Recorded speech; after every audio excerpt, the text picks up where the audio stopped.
All right, welcome to the Lernerville Speedway post-race show here on Lernerville TV. Gary, a great night of racing. Fab 4 divisions, a little bit different than we normally have. The BRP Modified Tour was here, an extra 15 laps. Some extra cars we don't have on a regular Friday night. The Rush late models filled in for the Precise late models because of the World of Outlaw show at Marion Center. But overall, a great night of racing. What are your initial thoughts before we go through division by division? Once again, hats off to Dan Bob and crew. Had some showers come to the area late in the morning, early in the afternoon, and the first person I went to and talked to when I got to the property, like 4:15 today, I made a beeline to the golf cart and headed straight for Dan. And I said, Dan, how's you looking? One word answer: bitey. And he was right. He did have another good bitey surface in store for us again tonight. So, but it was smooth though. That's the thing. I mean, when you get these get some moist nights here, more water to work in than you normally like. A lot of times you can have that corn cob effect. It didn't happen on either night. I mean, we've been truly blessed to have Dan and crew doing a great job. They do. Hats off to all of them, Billy, everybody. You've been doing a great job. And it was bitey, but it was smooth tonight. Yep. And it was as soon as it was last week. Absolutely. And one of the guys that was campaigning on, at least on Facebook, maybe even Twitter today, to please wait out this storm. It's got to be beautiful tonight was AJ Flick. Yes. And man, did that pay dividends for him. Started on the pole, which, we had a couple guys start on the pole tonight and win, but with the cars behind them, AJ Flick was just lights out dominant. We had didn't complete the first lap, so it was a complete restart. But once we went green, Gary, it was green to checkers, and AJ jumped out right off the bat, had a huge lead at one point. And Ryan Timms, a 15-year-old upcoming star in the sprint car ranks, has won some races in midgets and 360 sprints. Is going to quickly make a name for himself in the 410s if he continues to do what we saw tonight. Driver out of Oklahoma City, Oklahoma. I've seen him in my fantasy picks before, just one of the choices. Right. And I've always bypassed him. Because I think he did Chili Bowl and a few other things, maybe not Tulsa Shootout. Mm-hmm. And who's Ryan Timms? I got my education tonight. I'd seen the name before in press releases, but I wasn't quite sure to attest to the job and the skill level he had. And wow. Right. I thought if it was 5 more laps, we have a battle royale for the feature win. Because when he was stalking Flick towards the end, and AJ was running perfect. Right. He countered lap traffic, but he did not hesitate at any one point. Lap traffic never really slowed him up. It was just the fact that Timms was catching him. Right. It was an amazing performance. And AJ even admitted in Session Victory Lane, we apologize for the fans that were in the stands that may not have been able to hear it. We tried to move the program along, and we brought the big block modifieds onto the track while we're in Victory Lane. Yeah. So if you missed some of AJ's interview, we apologize, and hopefully you can catch it on Lernerville TV. But even AJ acknowledged I was hoping that would go to checkers because he knew that Timms was coming, and he would have rather finished that under green than to go to a green-white checkered restart of some configuration. So rising star, glad to have him here on a Friday night. I don't think that's the last time we're going to see Ryan Timms Lernerville Speedway. And I think that's a name like Buddy Kofoid that you're going to continue to hear, and you're going to see him on Flow Racing and Dirt Vision. He's going to be, in the pretty near future, a pretty significant star in the sprint car ranks. So he's going to be a handful. Absolutely. But for AJ Flick, second win of the season, it still just shocks me last year. No feature wins here at Lernerville Speedway, but his consistency gave the 5th track championship well on his way to number 6 with 2 wins in 3 races. And you and I were texting earlier today about he and Cy Lynch, the Battle of Apollo we've been talking about for a couple of years. So other than Hunter Schurenberg, who won the All-Star show, the little town of Apollo, Pennsylvania, where sprint car legends are born and raised, 3 for 3 here at Lernerville Speedway this season. Yeah, pretty much. It's the stars of the Lucas Oil Late Model Dirt Series sling dirt at the best tracks in America. And now the nation's top racers are coming to your town. Defending champion Tim McCready is attempting to fend off a host of young challengers. The New Deal, Hudson O'Neal, Turbo, Tyler Erb, RTJ, Ricky Thornton Jr., and a ton of big-name veterans to boot. At Lernerville Speedway in Sarver, PA on Thursday, Friday, and Saturday, June 23rd, 24th, and 25th. I almost want to say it's up to Cy.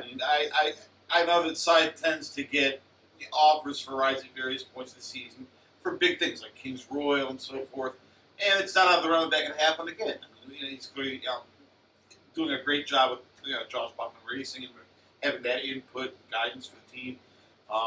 It's clearly going to help. I mean, sometimes there's going to be, an offer at the next level that loses a driver at the midway point that's looking to try out some of the drivers. And they normally do come to pick on Silent and say, hey, give us a try. Let's see if it works. So, but if barring that, though, if he does hang out, we could have a real battle. Because Cy came home 4th tonight, and I'll say this: he came home 4th from 6th. Cy's battling. In other words, 4th to 10th, he was a +6. Yeah, +6. He was 10th because he won last week. Yeah, that's right. I was reading it wrong. Yes, that's correct. See, he was a +6 tonight. That's the sort of night a points champion has. When they don't get the best pill. Of course, he, by virtue of the win last week, couldn't start any better. Right. So he turned that in 25 laps, all the way to a 4th place finish. That's the night that a real champion, does. And AJ Flick also, with as many championships as he's won, took advantage of the opportunity. That's another thing all great champions do. They take advantage when they have the opportunity, and he did. Yep. So one other thing I wanted to point out: AJ Flick, in addition, to his second win of the season, agreed to checkers finish, lapped the whole way up to, I think, Logan McCandless. I think was the last car on the lead lap in 7th place. We don't see that very often. We have a lot of good sprint cars here. Yeah. But for AJ, and it said Victor Lane, he's won a lot of races here. That might have been the best that I've seen him tonight. So yes, Flick gets the win. Tim's the second. Carl Bowser comes home on the podium in 3rd. We talked about Cy Lynch was 4th. Cody Bova with a top 5 finish. 6 through 10 was Corbin Gurley visiting us from Indiana. Logan McCandless, George Hobaugh, Brandon Mattis, and Jack Soderman Jr. Got to give a little clap here to Logan McCandless for that. So that top 10 run, he's been making some progress. Absolutely. So keep an eye on him for sure. And the BRP Modified Tour kicking off their 20th anniversary season. Deal Automotive, still the presenting sponsor. Our drivers weren't racing for points per se. They got 25 show-up points. Again, we were probably, to be honest, a little bit disappointed with the quantity. We're hoping for somewhere between 30 and 40, but you can't complain about the quality of the 26 cars that were here tonight. That's correct. The names that came down to see us. Eric Rudolph. Came down from Ransomville, New York, like he sometimes does.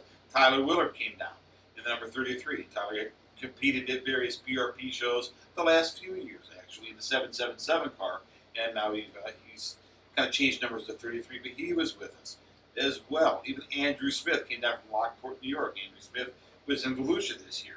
He races 358s at Ransomville as well. So Niagara Frontier was missing a few tonight. Ransomville's going to be wondering, oh, wait a minute now, maybe we should have a night when, if Lernerville's got a BRP show, maybe we should try something else. I don't know. But the weather kept quite a few more away. We talked to Kim Baker, and she was anticipating, I think Mike said 7 or 8 more. Right. And a little bit of iffy forecast in the middle of the afternoon. Diesel prices are through the roof. There's still some tire concerns. So disappointed, but we get it. But again, the quality was there, and I'll take quality over quantity all day long. Right. And when it comes to the action on the track when the green flag waved, Brad Rapp looked like he was going to be a factor and slipped off the top there in turn 3 right after the get-go. Don't know if he's by himself, or did he I wasn't sure if he was. Couldn't get a good enough view to see if he was assisted or not. He might have been assisted. The first lap, you got 24 modifieds. What's going to happen? You're going to elbow each other and nerve each other a little bit. Try to upset the cart a little bit, and sort ourselves out. Several laps later. Rapp fought back, but early on, this looked like this was going to be Tyler Willard's race to win. The 33 actually was able to get out to that, get out front. Colton Walters actually started on the pole. Good job, young man. Got a heat race win for number 18. But in the end, the cream rises to the top. Tyler Willard was there. He was picking him up, putting him down. So was Rex King Jr. in the beginning as well. It looked like this could have been one that Cooter could have had early on in the race. But it's 35 laps, and that's just enough to make you have to think about that tire a little bit. It's 25 laps on a normal F4 Friday night. You're not thinking about that tire. In fact, a lot of these modified guys will get multiple nights out of a tire. You talked to Garrett Crumert, and I did recently, earlier this year, actually. About how many nights he gets on average out of one of those right rears. He gets sometimes 3, 4, 5, 6 nights out of some of those. Sprint cars wish they could do that. Exactly. It's but you don't want to abuse them and use them up. I'm not saying that happened to King Jr. here. I don't think that did, but you've got to be consistent for 35 laps too, and that's a little bit with the talent around him, a little bit more difficult to do than in 25 laps than it is 35 laps. I mean, in 25 you got to be focused. You see the goal, you're out in front, bing. You don't have to worry so much about people moving around behind you and people coming up to challenge you. But holding the fort for another 10 laps, that's the struggle. Eric Rudolph is a series racer. He raced with the Super Dirt Car Series all over New York and Canada, Pennsylvania, and Charlotte, North Carolina for the World Finals, and some on the Short Deck Super Series as well, some of the northern tier dates.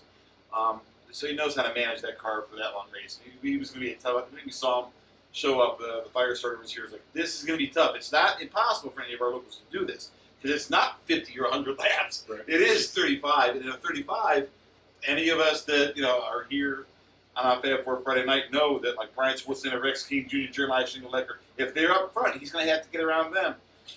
But what happened tonight was classic Eric Rudolph. He was patient those first 10 laps. He started from the sixth starting spot tonight. Picked his way around, picked his moment, went, took off, and left everybody else in his wake for the most part. Although we did see some fight back from Cooter early on, right after that pass for the lead. Cooter was trying to fight right back to get back up there, but would fade just a little bit more back to fourth as the race went on. And I really thought a late race restart, Brian Schwartzlander had a chance. Maybe that's the nostalgia part of me. Maybe that's me, still considering myself an honorary member of the Schwartzlander family because Dick is my uncle, and I've always had ties to that last name in that family. But it was great to see Brian running up front with the BRP Modified Tour. He and Garrett had a great battle for second, and unfortunately, I think that battle for second prevented either one of them from mounting a serious challenge to Eric Rudolph. So, as he has multiple times in the past, Eric Rudolph picks up the BRP Modified win. Brian Schwartzlander comes home second. Garrett Crummer was third. Rex King Jr. started fourth, finished fourth, and as you said, in between, had a chance, was battling up front for the lead, but eventually settles back into fourth. Brad Rapp recovers from that early caution for fifth. Our hard charger tonight was Chaz Wolbert, started 25th, finished sixth tonight, a plus 19. So a cash bonus coming his way, courtesy of Penske Shock. So congratulations, Chaz, on being our hard charger tonight. Mike Kinney comes home seventh, Rick Rogalski eighth, Tom Glenn ninth, and Steve Slater 10th.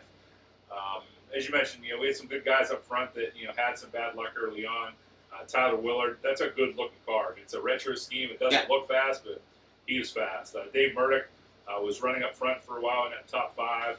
He broke, pulled off. Jeremiah Shingle-Decker pulled off early, finished in 20th. As you mentioned, Colton Walters, heat race win tonight, started on the pole, and unfortunately he was a DNF. So tough night for some drivers, but again, to see Brian Schwartzlander up front, Garrett Crummer again battling up top, and Cooter's always been in the mix. And we talked, I think, last week. It's great to have Brad Rapp back. So the division continues to be strong. Take quality over quantity, like I said earlier.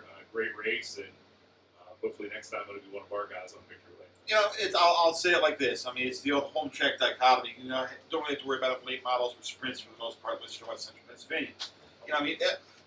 They say, well, guys like Williamson were made at Lernerville, driving the big blocks. And I remind them all the time, well, that was kind of an easy feel. I was like, wait a minute. He didn't win everything. Schwartzlander and Shingle-Lecker are right there with him beside him. Oh, yeah. It doesn't mean that just because you are, the touring professional at a home track that you're going to win them all the time. Gil Take Jr. still wins them up at Canandaigua. So you look at our talent depth here for our big block modifieds, they overall did a pretty good job tonight. And hats off to Garrett Crummer and that crew. That thing was a fish skeleton about 6 days ago after that terrible rollover in turn 3 and 4. Thank God he was okay first. But that was a fishbone about 6 days ago, and they put it all back together, and he was flying tonight. Great job by Garrett Crummer getting it all back together, not letting that get him down. He stayed up, stayed focused, and came out with a podium. In the Hubbis Auto and Truck Supply Rush Late Models presented by Born to Run Lubricants, ultimately ended up being Will Thomas standing down there in Terry Bowser excavating victory lane. We'll talk to Will in just a moment, but for a long time, Garrett looked like Michael Doritsky was going to pick up another feature win. He won here last year. He was fast right out of the box. It looked like it was his race to lose, and unfortunately, he did. On a late race restart, Will Thomas gave him a run for his money in 1 and 2, got out in front of him, and Michael was not able to get back around Will. So great performance for Will. Tough break for Michael Doritsky, but bright future for the 90J.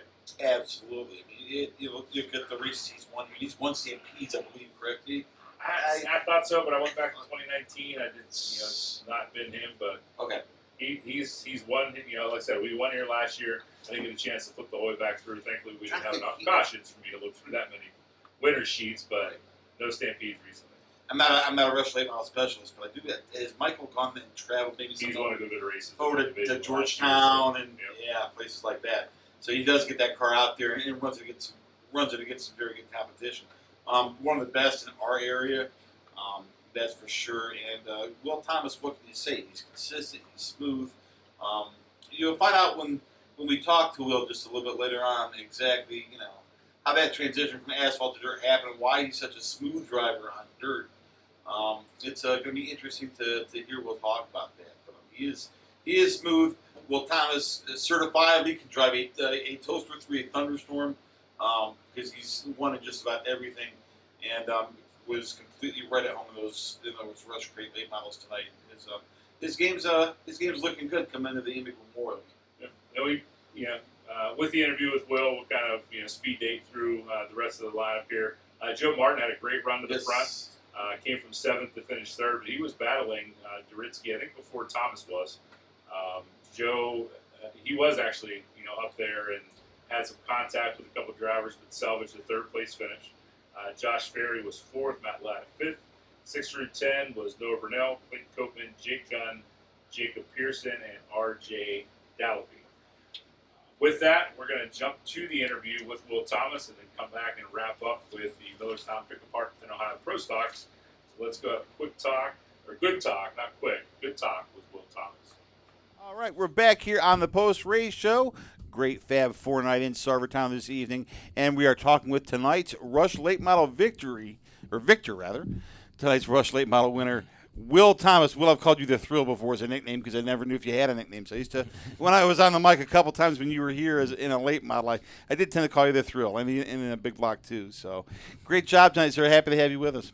Thank you guys thanks for having the Rush cars, and thanks for asking me to be on. Sure. Before we talk about tonight's race, and before we talk about any of the success you've had here at Lernerville Speedway, I want all the dirt track fans to understand that for a period of about 10 years, you were the man on asphalt tracks in this half of the United States. And I want you to talk a little bit about that part of your career. You were victorious during the Florida Speed Weeks at New Smyrna Speedway. You've won races in Virginia, New York, Pennsylvania. Virtually every track you ever touched with an asphalt car, you went to victory lane within a visit or two. Tell these dirt track fans a little bit about that segment of your career when you were the most feared asphalt racer in the eastern United States.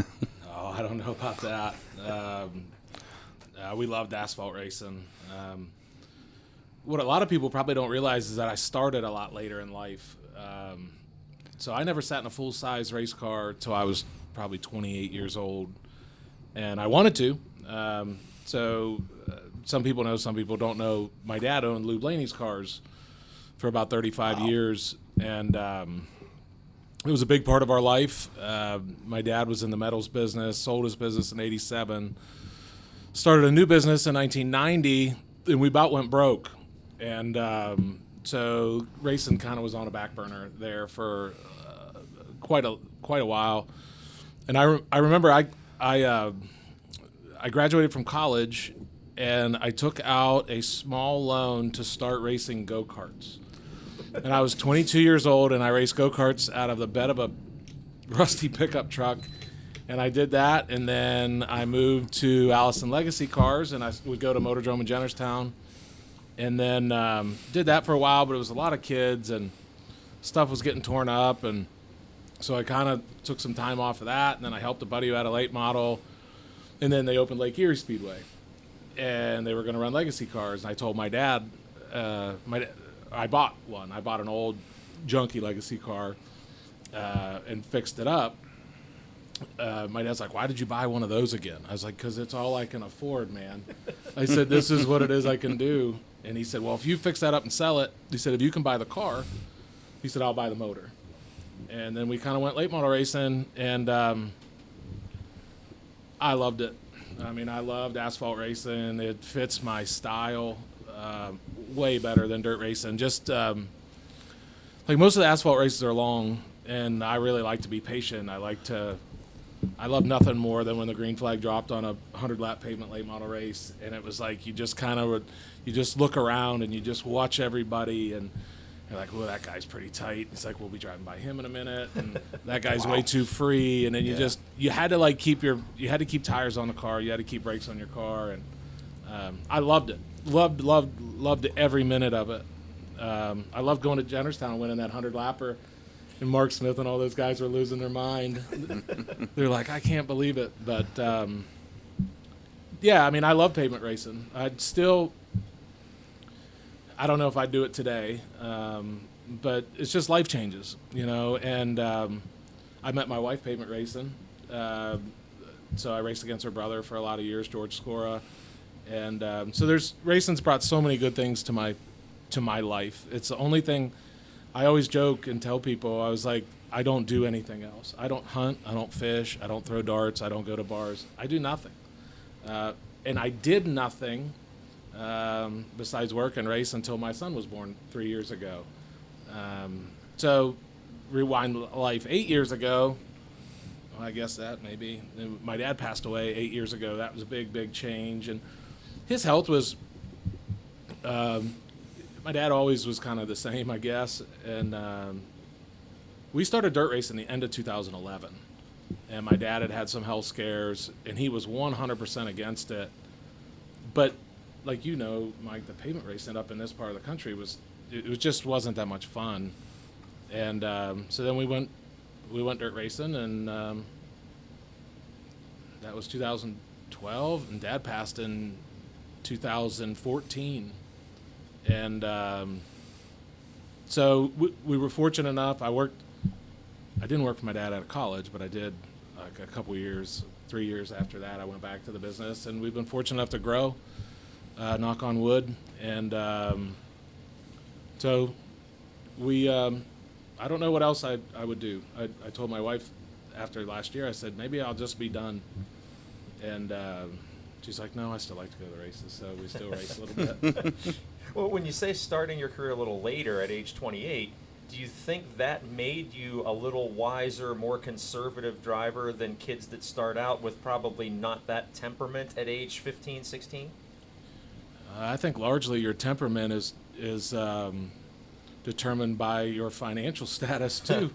You know, we weren't in the position, you know, that and one thing I love about dirt racing is you look at, there's a lot of men, there's men, women, there's more adults. If you walk through a dirt track, there's more adults that race these cars than in a pavement track, and I think that's a huge problem with pavement racing today. Yeah. So, like, if you're going to be a dirt racer, you're a dirt racer. You just race dirt. That's what we do, you know? And pavement racing, it's like late models are a stepping stone to ARCA.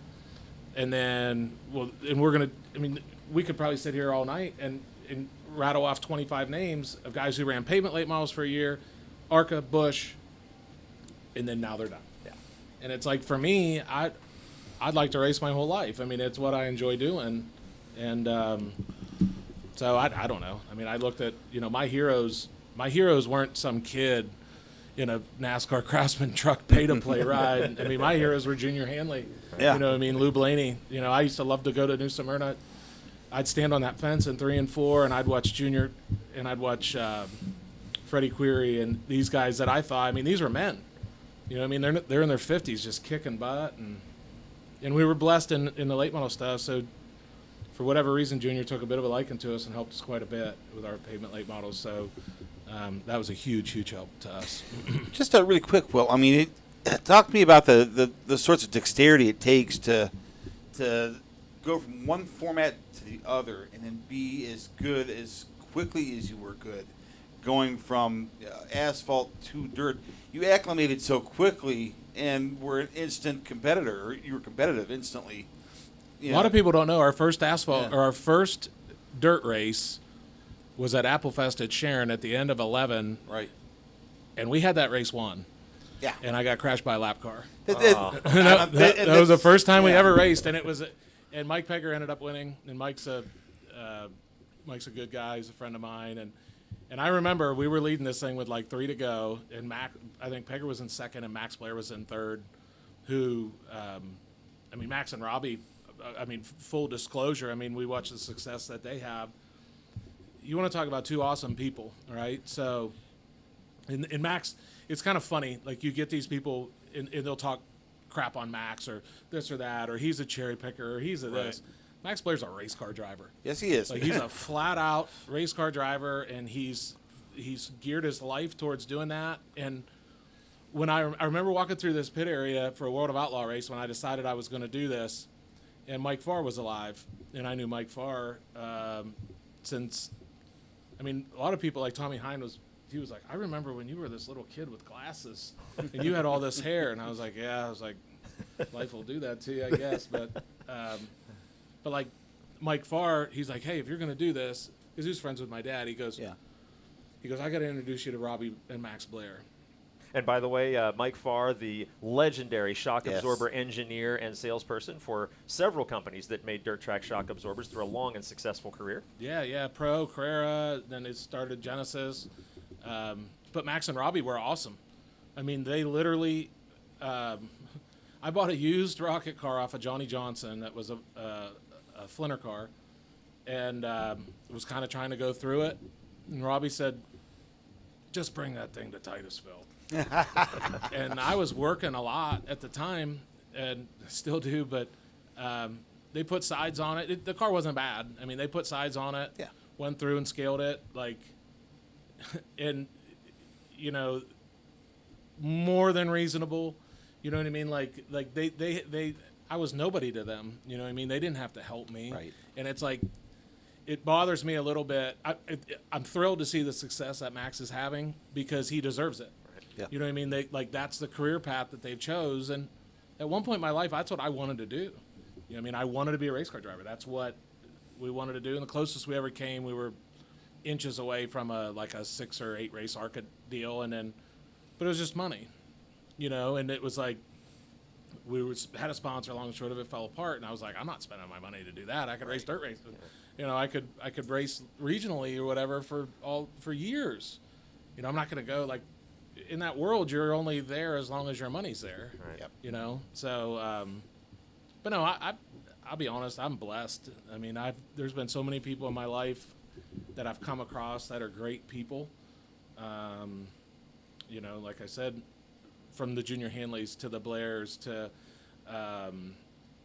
Uncle Dennis is part of our life. He takes care of this stuff. I was about ready to be done 2 years ago until Greg Beach came along.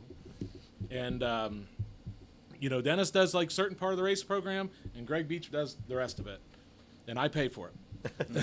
Greg Beach, a successful pro stock racer in his own right, by the way. But since you mentioned the Blairs, and I want Gary to talk a little about your big block modified career, because on dirt you've run virtually every division, and Gary was talking about switching up. Yeah. But before we get to that, since I'll tell you why I've run all these divisions. Oh, yeah, let's get that one. Oh, you want to know why? Yeah, oh, yeah. So when I decided to dirt race, I live 5 minutes from Sharon Speedway. So we put together a crate late model, and liked racing crate late models. I was completely fine with it. It was fast track, and Vicky was still involved, and then the Rush deal, that split happened, and Sharon car count started getting hurt, and they dropped them. And I'm like, oh man, this sucks. So we kept our crate car and built an E-mod. We won the championship 3 out of 4 years. The only year I didn't win the championship was the year my dad passed, and I missed 2 races, or we would have won that. And then, so I wanted to race at Sharon. So we built an E-mod. And we were blessed there. I think we won the first 3 or 4 races, won the championship that year, and they dropped them. And I was like, well, Jim Weller owns part of this place. They're never going to drop big block modifieds. And I called Dave, and I was like, hey, you guys aren't going to drop it. No, I can't see us dropping them. So we built a big block modified, and they dropped them. Yeah. So then, and by the way, your big block modified career, for being brief, you made a good impression on a lot of people jumping into a world where everybody had decades more experience than you. That was an impressive little run of your career. That big block class is, if you look at it here on a Friday night, the amount of guys that run that division, I struggled in the big block cars. So, like, I've always felt, I don't care if you race on asphalt or if you race on dirt. If you're going to race a car, they got 4 tires and there's 4 corners, and you got to figure it out. Right? You kind of have to wrestle a modified a little bit. Well, you sit in the middle of it, and to be very honest with you, that was the biggest thing. Like, Dave Blaney's a good friend of mine, and we talked about it before he did it. He's like, "Oh, dude, you'll be fine." He's like, "Those things are so easy to drive," and I never liked them. I never liked the feel. Like, everything I've ever driven in my life, we've sat on the left-hand side. So when you do that, you're sitting in the middle, and they're rolled over, and we had a little bit of success. I would say it was a very lackluster showing in big block modifieds. With the competitors that you were against, Yeah. I look at that and say, to nail down a top 10 or top 5 among a collection of guys that have that much experience. When you jump in the crate late model, there's a lot of guys with only 4 or 5 years experience. Don't underestimate those though. Like, think about Max, right? Mike Pegger. I mean, Joe Martin, who's an awesome guy. Joe's good. Like, the crate stuff today is really, there's a lot of Jeremy Wonderling. There's a lot of these guys that do But at it. the time you started back then, those guys had 10, 12 less years experience as well. Yeah. So you guys were kind of all even, and when you jumped in that big block and you're against Brian Swartzlander and Jim Weller, and those, that's a collection of guys with decades more experience with exactly that type of car, and you hung with them. So I had a lot of respect for that. We had a couple races here. I remember I got crashed by a lap car with like 2 to go, leading here big one night, and Will, just really quick, talk about what it takes to get that good, though, because you're running on a smooth surface with asphalt that's not constantly changing underneath you. That had to be a hard thing to get used to. And, I mean, you did it in a crate late model to start with, but just talk to me what it takes. We've seen drivers go from dirt to pavement, okay. Jimmy Blue, I use him as an example. But it's very hard, or much more difficult, the perception is, to go the other way. Talk about that transition.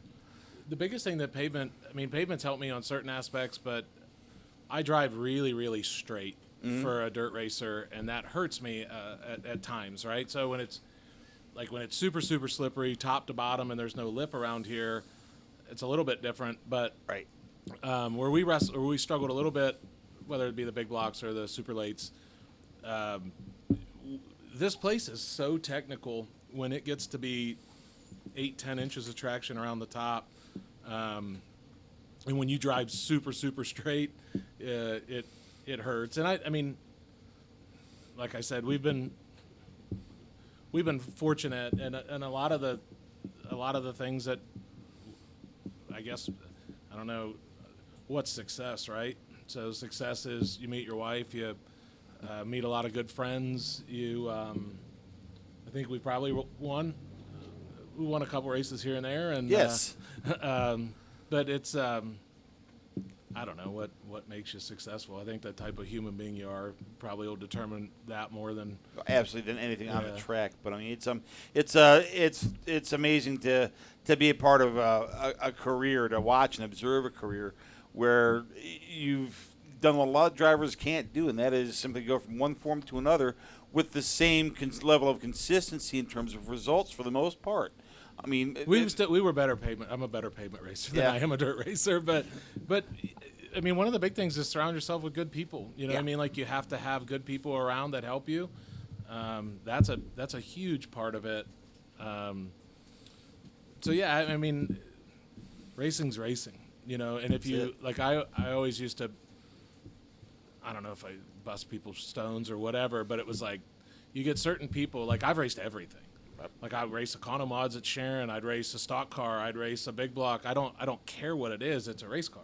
Yeah. So, like, one thing that I never did, and I'm really happy, is I never thought I was anything more than what I am. And what I am is a lucky guy who got to do what a lot of people would like to do.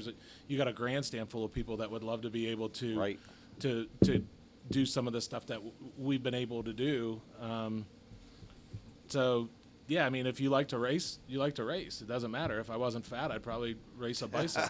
I'd race go-karts indoors in the winter if I wasn't fat. So, talk to me about where this season's going, because we're back with the Rush Crate Late models, and you dropped by and saw us tonight, and you'll be here for the Bill Emy Memorial, I'm assuming.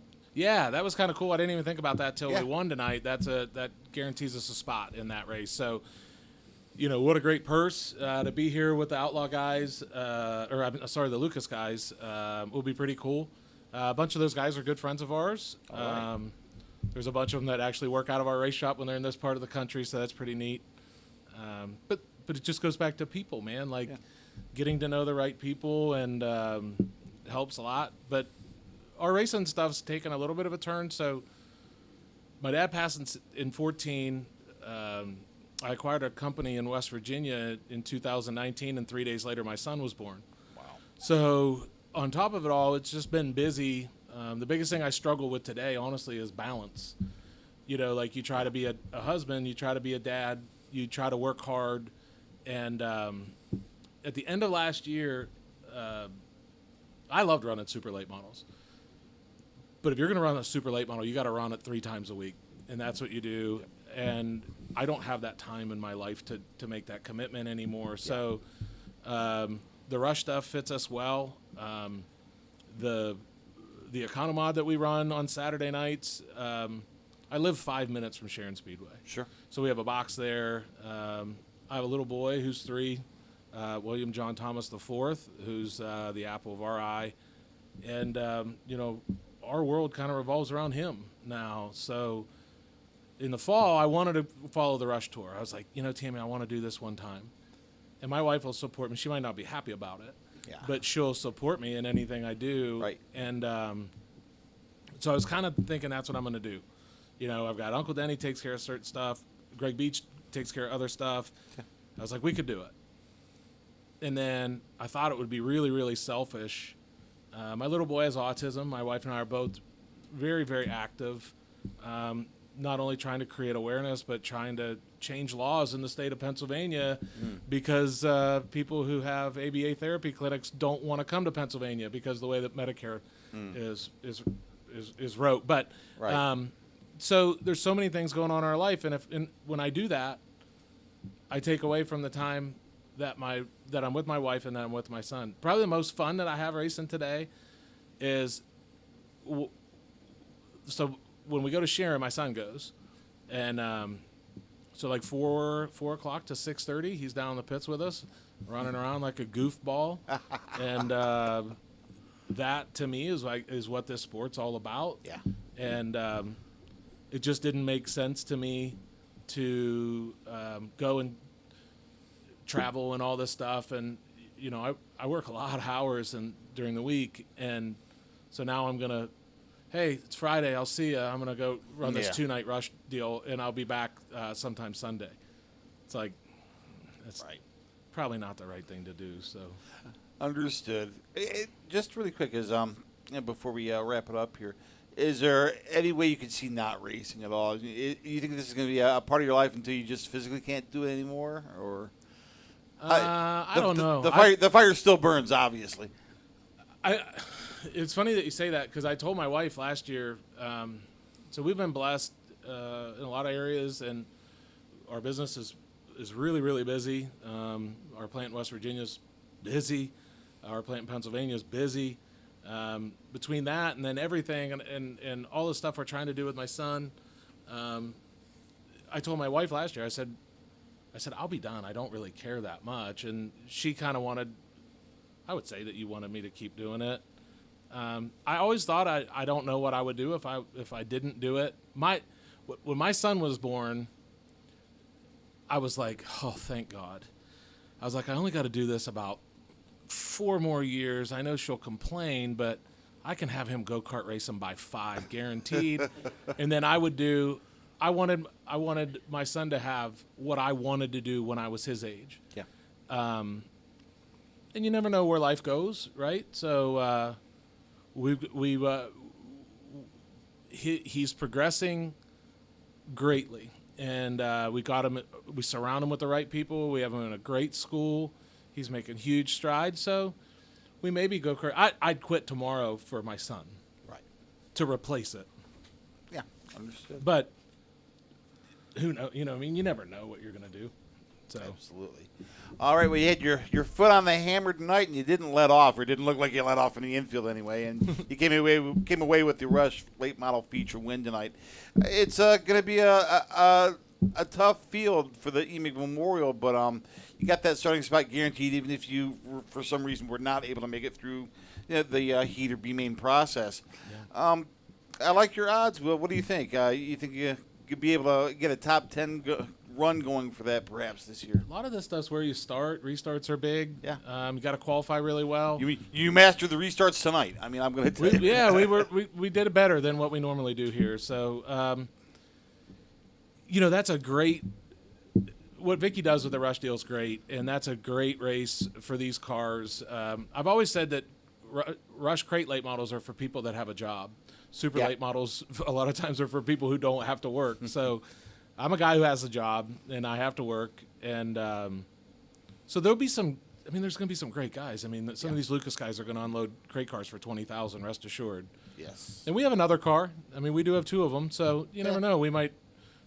There might be a Lucas guy, one of our buddies, in one of ours too. So we'll see what happens. But hey, what's most exciting about that is we've got a camping spot in the family section, and we're bringing our fifth wheel, and my son's going to be there. Going to make a real weekend out of it. And that's right. part of the atmosphere and that's been created over the years with the Firecracker Weekend. It's I call it unparalleled anywhere near our area, just for the good time that it is, and it's crazy. And just the partying that goes on, and and a lot of times just sharing stuff at the campfires.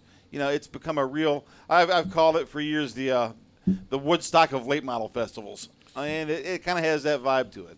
It's funny because it's amazing how your life changes, right? So we brought our camper to the Stampede last year, and it was like at one point in time, my wife and I we were people drinking beer standing by the fire. Yeah. You know what I mean? Now my wife goes to bed when my son does, and I'm literally sitting out by the fire by our camper, and I was like, who's that idiot with the radio? I was like, I'm telling you right now, if that guy wakes up my kid, I'm going to kill him, So, it's racing's been wonderful to my life. It's a huge part of it. And you teach one of the reasons I would love to get my son involved in it is to do anything in it. You got to work really hard. Yes. And so I think just to do that work ethic. Our plant manager, and I don't know many people here know this, but my plant manager for Pennsylvania is Garrett Crummer. Wow. Okay. Yeah. So did Garrett, not know that. Huh? Yeah, okay. So Garrett's a plant manager for our facility in Pennsylvania. Does a great job. Works hard. And so when we hired him, I knew he wasn't afraid to work because he raced. Absolutely. And he was working this week. He got that car back together and put it in the podium tonight. Not an easy challenge. We'll talk about that more later on tonight in the program. But Will, great stuff as always. Great to have you with us. And Thanks I think our racing community is better off because it has characters like you in it, sir. I appreciate that. All right, we'll be right back in the post race show. Thank you very much. All right, we're back on the Lernerville post race show.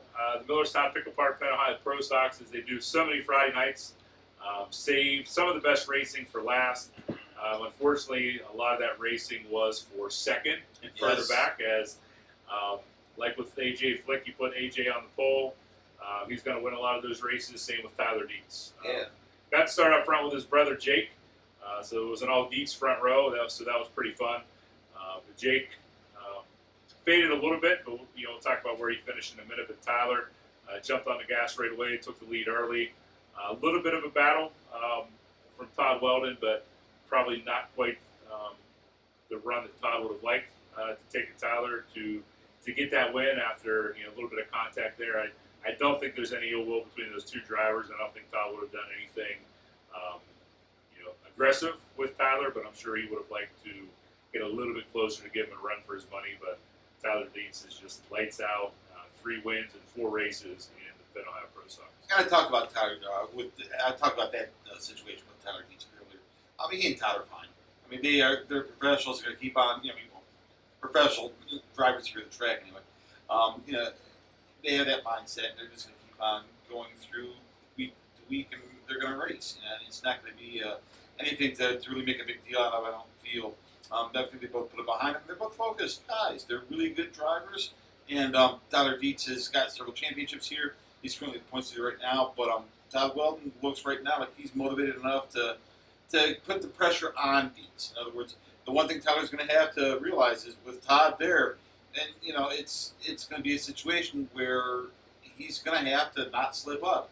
I mean, he's going to have to stay where he is, because if he's not, then Tyler gets some wins. Right. Tyler gets some bad redraw luck. Tyler gets, sometimes. Gotta start 10th next week. Yep, got to start 10th next week. He's going to have to. It's a tennis. It also becomes a tennis match. Right. You've got to hold serve. If you serve, you got to win them. You got to win that game of that set. And the first guy that doesn't win the game they're serving, gets demoralized within that set and might lose it. Right. So it's pulling up points on my phone on the My Race Pass app, and despite winning 3 of the 4 races, Tyler's only 15 points ahead of Todd Weldon. Right. So you'd expect 3 wins early. He'd have a pretty comfortable lead. Todd Weldon's right there, just 15 points behind him, because Todd's been on the podium.